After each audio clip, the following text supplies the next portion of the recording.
本校自2024學年增設多媒體班，歷經2年發展，已成為4至6年級學生展現創意、探索科技的優質平台。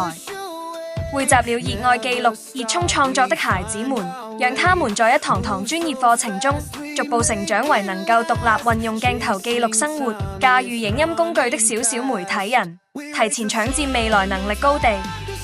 在多媒體班的課堂上，我們以系統培育孩子的核心競爭力，從平面設計的色彩與排版，到影音剪接的節奏掌控，讓孩子們在小學階段就熟練掌握短影音製作的初步技能。從動畫製作的幻想世界，到記者訓練、文案撰寫的觀察與表達，再到社群平台經營、流媒體直播的線上實戰，以及導播導演、戲劇訓練、攝影技巧與幕後影音系統操作等全方位技能。短影音創作已成為未來時代不可或缺的核心能力，提前培育就是為孩子的未來賦能，讓他們在時代浪潮中更具優勢。不僅如此，他們也是學校最活躍的校園小記者。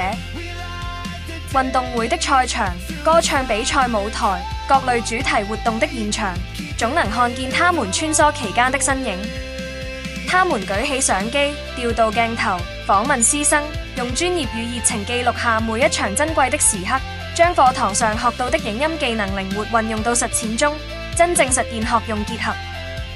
經過他們的精心剪輯與創意編排，校園裏每一個笑聲、每一次努力與每一份收穫，都變成生動的短片、精美的照片與專題報道，及時分享給家長們，讓每一個家庭都能清晰看見孩子在校的點滴成長，也讓家校之間的連接更加緊密，